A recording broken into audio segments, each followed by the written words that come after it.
दोस्तों इस वीडियो में हम डिस्कस करेंगे what is not 498 A IPC. 498 A IPC क्या नहीं है।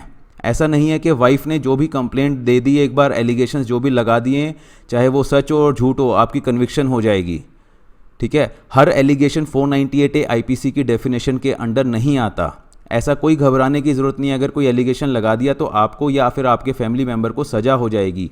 तो इसमें हम देखते हैं कि 498 ए आईपीसी है क्या सबसे पहले, और उसके बाद मैं आपको बताऊंगा कि कोर्ट्स ने किन किन एलिगेशंस के बारे में बोला है कि वो 498 ए के अंदर आते ही नहीं है। चाहे वो सच भी है बट फिर भी आपको उसमें सज़ा नहीं हो सकती। 498 ए आईपीसी क्या बोलता है कि हस्बैंड या फिर उसका कोई रिलेटिव अगर वाइफ को एक तरह से क्रुएलिटी, किसी भी तरह की क्रुएलिटी करता है तो उस पर्सन को इम्प्रिजनमेंट हो सकती है, जो कि 3 साल तक की सज़ा हो सकती है या फाइन हो सकता है। अभी इसमें हम देखें क्रुएलिटी की बात की है कि subject such women to cruelty, कि क्रुएलिटी अगर उसके ऊपर करता है, बट क्रुएलिटी है क्या, ये एक बिल्कुल वेग टर्म है अभी तक। बट अगर इसकी हम एक्सप्लेनेशन देखें तो एक्सप्लेनेशन में अगर हम देखें तो क्रुएलिटी में 2 क्लॉजेज है। फर्स्ट क्लॉज क्या बोलता है, ए क्लॉज, ये बोलता है एनी विलफुल कंडक्ट, कि किसी भी तरह का जानबूझकर ऐसा कंडक्ट करना जिसके द्वारा वुमेन को इतना परेशान किया जाए कि वो सुसाइड की तरफ जाए, सुसाइड करने की सोचे या सुसाइड करे, या फिर वो इतनी ग्रेव उसको इंजरी हो जाए कि उसकी लाइफ को डेंजर हो जाए, उसके लिम्ब को डेंजर हो जाए, उसकी हेल्थ को डेंजर हो जाए, मेंटली भी और फिजिकली भी, वो क्रुएलिटी की एक तरह से डेफिनेशन मानी जाएगी। ऐसा कोई भी कंडक्ट वो क्रुएलिटी के अंडर आएगा। ये ऐसी एक्सप्लेनेशन जो है हमें सेक्शन में लॉ के द्वारा दी गई है। दूसरी एक्सप्लेनेशन जो है ये और इम्पॉर्टेंट हो जाती है डाउरी से रिलेटेड। अगर हम बात करें तो डाउरी रिलेटेड हरासमेंट जो होती है, इसमें बोला गया harassment of women where such harassment is with the view to coercing her on और any person related to her. मतलब उसकी इस तरह से हरासमेंट करना कि उसको फोर्स करना, या उसको वाइफ को या फिर उसके किसी भी रिलेटिव को, फादर, मदर, ब्रदर, सिस्टर को, कि किसी भी अनलॉफुल डिमांड को पूरी करने के लिए, कोई भी प्रॉपर्टी की डिमांड या कोई भी वैल्यूएबल सिक्योरिटी की डिमांड को पूरी करने के लिए उसको प्रेशराइज करना, उसको हरास करना, और अगर वो फेल हो जाती है उस डिमांड को मीट करने में तो उसको फिर से वही उसी तरह की हरासमेंट करने को हम बोलेंगे कि ये 498 ए के अंडर पनिशेबल ऑफेंस है। ठीक है, तो डिमांड ऑफ डाउरी की आप जो नॉर्मल हम सुनते हैं, डिमांड ऑफ डाउरी के लिए उसको परेशान किया, हरास किया, तो 498 ए के अंदर आती है। तो इसका अगर हम टाइप डिस्कस करें कि किस टाइप का ऑफेंस है, तो एक कॉग्निजेबल ऑफेंस है। मैंने अपने वीडियोस में पहले भी डिस्कस किया है। कॉग्निजेबल ऑफेंस का मतलब वो ऑफेंस होता है जहां पर पुलिस ऑफिसर जो है without warrant from the court accused को, जो आरोपी है उस एफआईआर में, उसको अरेस्ट कर सकती है। तो बहुत बार पुलिस ऑफिसर जो हैं इनका मिसयूज़ भी करते हैं इन लॉज का, कि कॉग्निजेबल ऑफेंस है, उनके पास पावर है, कंप्लेंट लेते हैं वो एफआईआर लॉज की, और कई बार तो होता है कि छुट्टी वाले दिन रात को ऑड आवर्स पे जाके एक्यूज्ड को, हस्बैंड को, उनके फैमिली मेम्बर्स को वो अरेस्ट कर लेते हैं। ठीक है, तो ये कॉग्निजेबल ऑफेंस है। नॉन बेलेबल है। नॉन बेलेबल का मतलब है कि कोर्ट की इसमें डिस्क्रिशन है। कोर्ट चाहे तो बेल आपकी एक्सेप्ट कर सकता है, बेल रिजेक्ट कर सकता है, आपका कोई राइट नहीं है बेल पे। बेलेबल ऑफेंस होता तो वहाँ पर as a matter of right आपको बेल मिलती। ये नॉन बेलेबल है, कोर्ट की मर्जी है, कोर्ट ही आपको बेल दे सकती है, और कोर्ट की मर्जी है आपको वो बेल दे या ना दे। बेल्स के बारे में एक बिल्कुल सेपरेट एक वीडियो मिलेगा, डिटेल वीडियो, जहाँ पर मैंने टाइप्स ऑफ बेल जो है डिस्कस किया हुआ है, कितनी तरह की बेल्स हैं और कैसे वो आप ले सकते हैं, किन किन सेक्शंस में उसके प्रोविज़न मेंशन है। अरेस्ट जो है उस एक्यूज्ड का, जो आरोपी है एफआईआर में, अरेस्ट 41 सीआरपीसी सेक्शंस के गवर्न होगा। किन हालात में अरेस्ट हो सकता है, कब पुलिस ऑफिसर अरेस्ट कर सकता है, वो सब चीज़ें 41 सीआरपीसी में मेंशन है। 498 ए आईपीसी का अरेस्ट जो है वो इसी तरह से गवर्न होगा। मेरा एक वीडियो है, आप वहाँ पर डिटेल के लिए जा सकते हैं। Tribal by which court means जो केस चलेगा, जो ट्रायल चलेगा, वो कौन सी कोर्ट में चलेगा, वो कोर्ट चलेगी मजिस्ट्रेट ऑफ फर्स्ट क्लास की। ठीक है, जो हम बोलते हैं जुडिशियल मजिस्ट्रेट फर्स्ट क्लास, जेएमआईसी, उनको उस कोर्ट में जो है आपका ये केस जो है ट्रायलेबल रहेगा, मींस उसका वहाँ पर ट्रायल चलेगा। क्योंकि 3 साल तक की सज़ा है तो जेएमआईसी की कोर्ट ही इसको डील करती है। टाइम लिमिट की अगर बात करें, ये बड़ा इंपॉर्टेंट और बड़ा इसमें कन्फ्यूजन रहता है लोगों को कि 498 ए आईपीसी में शादी के कितने टाइम तक, कितने साल तक कंप्लेंट फाइल की जा सकती है। तो फ्रेंकली बोलूँ तो कभी भी कंप्लेंट फाइल की जा सकती है, कोई टाइम लिमिट ऐसी मेंशन नहीं है किसी लॉ में। 468 सीआरपीसी एक सेक्शन है जहां पर एक तरह से ऑफेंसेस के लिए कब कब कितनी टाइम लिमिट है उसमें कंप्लेंट देने की मेंशन की गई है। वहाँ पर बताया गया है कि अगर 3 साल तक की सज़ा है तो 3 साल तक कंप्लेंट उस ऑफेंस में फाइल की जा सकती है। 498A में 3 साल तक की सज़ा है मैक्सिमम, तो एज़ पर 468 3 साल तक कंप्लेंट फाइल की जा सकती है जब भी वो ऑफेंस हुआ है। मींस अगर एफआईआर में बोला गया कि मुझे नवंबर 2019 में मारा पीटा गया, तो नवंबर 2022 तक 3 साल होंगे, तो नवंबर 2022 तक वो फाइल कर सकती है कंप्लेंट एज़ पर 468। बट जो इंटरप्रिटेशंस की गई हैं सुप्रीम कोर्ट के द्वारा बहुत सारी जजमेंट्स में, वो बोला गया है कि 498A जो है कॉन्टिन्यूइंग ऑफेंस है। मींस एक बार ऑफेंस हो गया तो ये नहीं है कि दोबारा मारा नहीं है, बट वो मेंटल टॉर्चर भी है। एक बार उसको मार के घर से निकाल दिया लेडी को, तो वो बाद में भी उस क्रुअलिटी के कारण मेंटल स्टिग्मा में है, मेंटल टॉर्चर हो रहा है, उसके साथ मेंटल क्रुअलिटी हो रही है, तो डेली बेसिस पे वो क्रुअलिटी हो रही है, तो वो कॉन्टिन्यूइंग ऑफेंस है। तो अगर प्रैक्टिकली बात करें तो इवन 20 साल बाद, 24 साल बाद, 15 साल बाद भी मैरिजेस के बहुत सारे केसेस देखे गए हैं जहां पर 498A की कंप्लेंट फाइल हुई है, एफआईआर लॉन्च हुई है। तो इसमें प्रैक्टिकली कोई टाइम लिमिट नहीं है, थ्योरेटिकली में भी 468 मेंशन किया गया है सीआरपीसी में, राइट। तो ये है 498A आईपीसी के बारे में। अब हम बात कर रहे हैं what is not 498A IPC, कि किन एलिगेशंस में हम बोलेंगे कि ये 498A के अंडर नहीं आते, ठीक है। तो it is not like every allegation, जो मैंने बात की आपसे कि जो भी वाइफ ने बोल दिया, ये नहीं है कि हर एलिगेशन 498A के अंदर आता है। बहुत सारे एलिगेशन जो हैं वाइफ जो है लगाती हैं हस्बैंड के अगेंस्ट और उनके रिलेटिव्स के अगेंस्ट। वो एलिगेशंस करेक्ट भी हो सकते हैं, नहीं भी हो सकते, कुछ मॉडिफिकेशन मैनिपुलेशन हर कोई करता है, बट हर एलिगेशन 498A को अट्रैक्ट नहीं करता, ठीक है।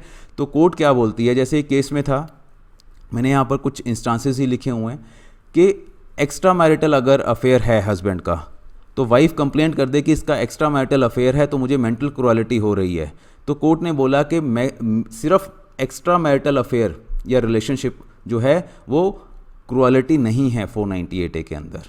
जब तक कि कोई ऐसा एविडेंस ना आए, जब तक कि वो ये बोले कि उसको वाइफ को इतना मेंटल टॉर्चर हुआ कि वो सुसाइड तक करने को एक तरह से फोर्स हो गया उस पर, कि वो सुसाइड करने की सोच रही है, सुसाइड की तरफ जा रही है, जब तक ऐसा कोई एविडेंस ना आ जाए तो हम सिर्फ ये नहीं बोल सकते कि एक्स्ट्रा मैरिटल अफेयर अगर हस्बैंड का है तो क्रुअलिटी है।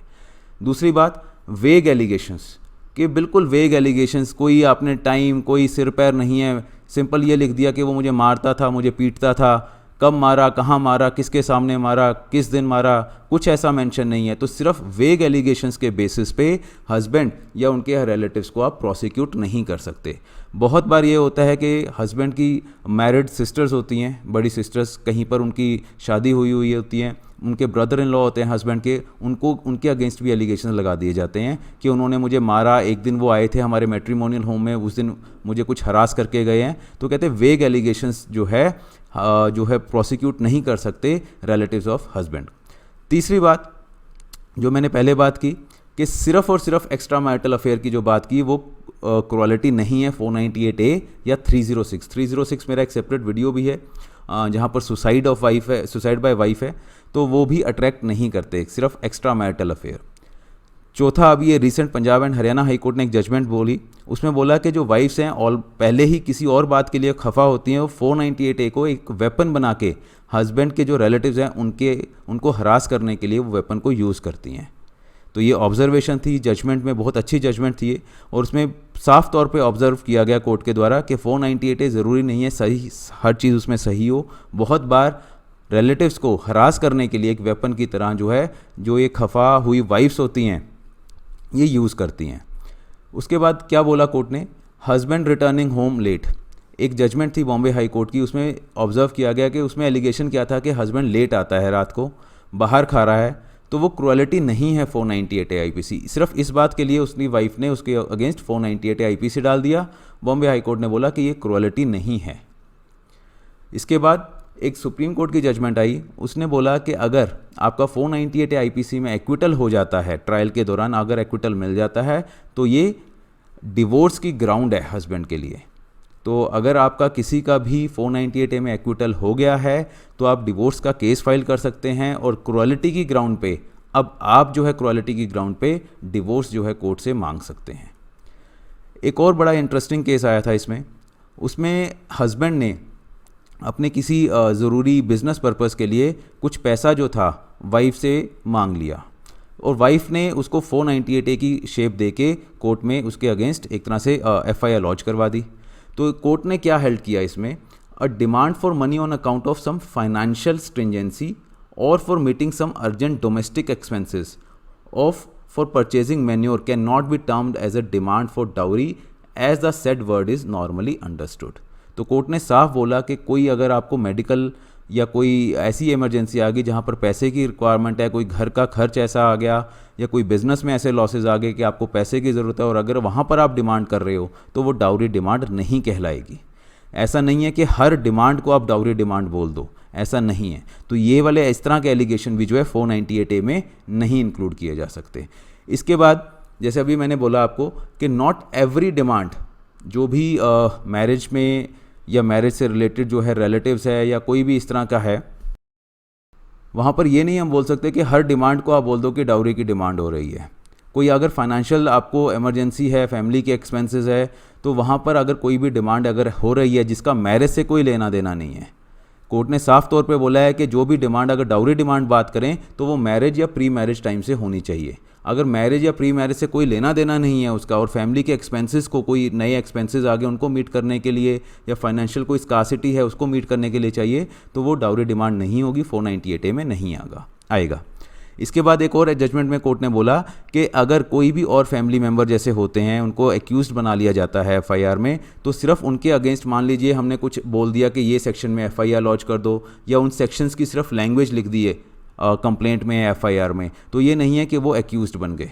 हर एक्यूज्ड का प्रॉपर आपको रोल बताना है कि किस एक्यूज्ड ने क्या किया आपके साथ, कब किया, कहाँ पर किया, किसी भी तरह की क्रुएलिटी है तभी वो ऑफेंस माना जाएगा। अदरवाइज वेग एलिगेशंस के बेस पे आप ये नहीं बोल सकते कि सारे की सारी फैमिली को इन्वॉल्व कर दो आप। तो कोर्ट ने साफ तौर पे ये बोला हुआ है अपनी बहुत सारी जजमेंट्स पे। एक और बड़ी इंटरेस्टिंग जजमेंट है, taunting for not bringing sufficient dowry is distinct from demand of dowry.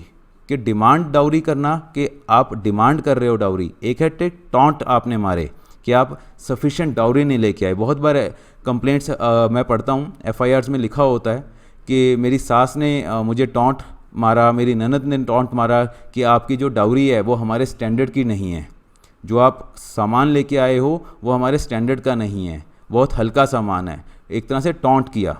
वो कह रहा है कि डिमांड ऑफ डाउरी अलग चीज़ है, taunt for not bringing sufficient dowry एक अलग चीज़ है।